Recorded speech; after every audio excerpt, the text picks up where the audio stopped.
دنیا کے ابتدائی دور میں انسانوں کی تعداد بہت کم تھی۔ ابتدا میں لوگ فطرت کے قریب تھے، سیدھی سادہ زندگی گزارا کرتے تھے، زمین پر محنت کرتے، جانور پالتے اور اپنے روزمرہ امور میں مصروف رہتے۔ وہ سب ایک ہی خاندانی نسل سے تھے اور ان کی زبان بھی ایک جیسی تھی۔ ابتدا میں سب لوگ ایک اللہ کو مانتے تھے اور اس کی عبادت کرتے تھے، لیکن وقت کے ساتھ ساتھ جب لوگ دنیا کی زیب و زینت میں گم ہو گئے، ان کے دلوں سے سچائی دھندلا گئی۔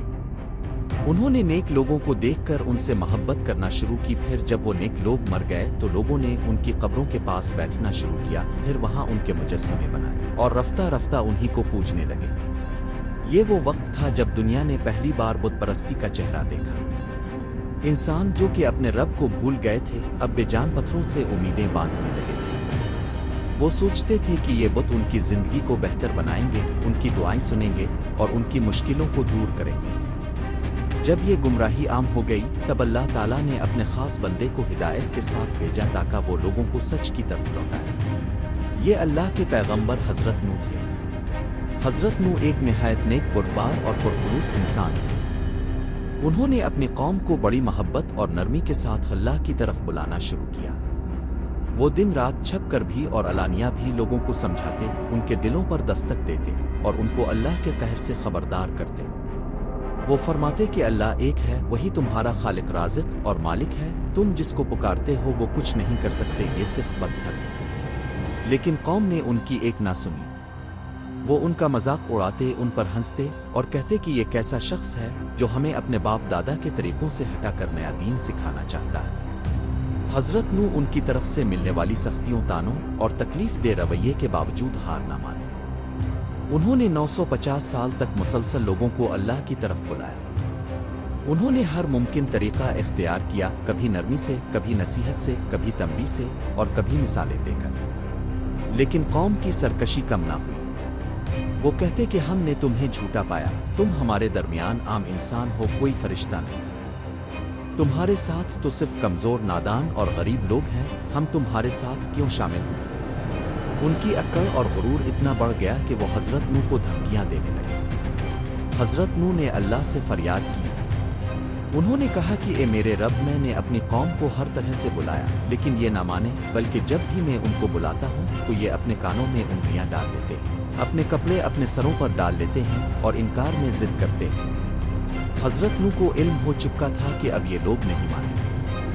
تب اللہ تعالیٰ نے حضرت نوح کو بتایا کہ اب تمہاری قوم میں سے کوئی اور ایمان نہیں لائے گا، اب تم ان کے لیے غم نہ کرو بلکہ ایک بہت بڑا کام انجام دو۔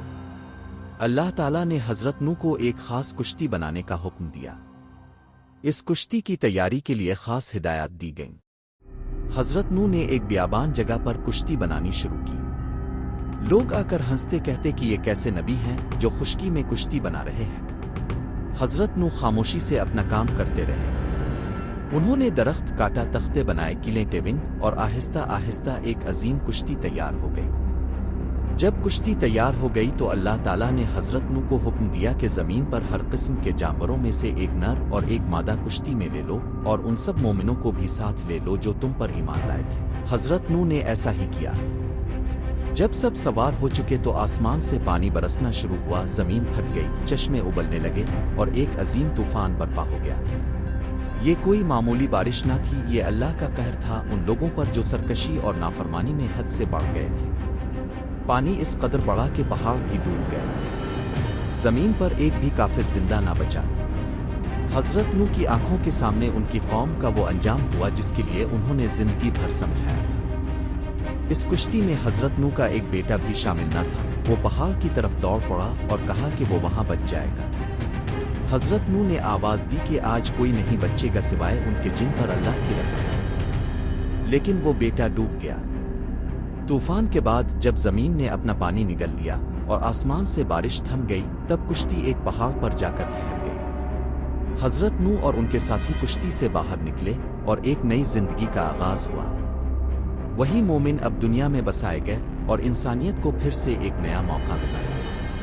حضرت نوح نے اپنی زندگی کا باقی حصہ اللہ کی عبادت اور اپنے ماننے والوں کی رہنمائی میں گزارا۔ وہ ایک عظیم صبر والے، باوفا اور دل سوز رہنما تھے۔ ان کا پیغام یہ تھا کہ انسان کبھی بھی اپنے رب کو نہ بھولے اور شرک، غرور اور سرکشی کا انجام ہمیشہ تباہی ہوتا ہے۔ حضرت نوح کی یہ کہانی محض ایک واقعہ نہیں بلکہ ایک سبق ہے، ایک تنبیہ ہے اور ایک عظیم مثال ہے اس بات کی کہ سچائی کے راستے پر چلنے والوں کو کتنی آزمائشوں سے گزرنا پڑتا ہے اور کیسے صبر، استقامت اور ایمان آخر کار کامیابی کی ضمانت بن جاتے ہیں۔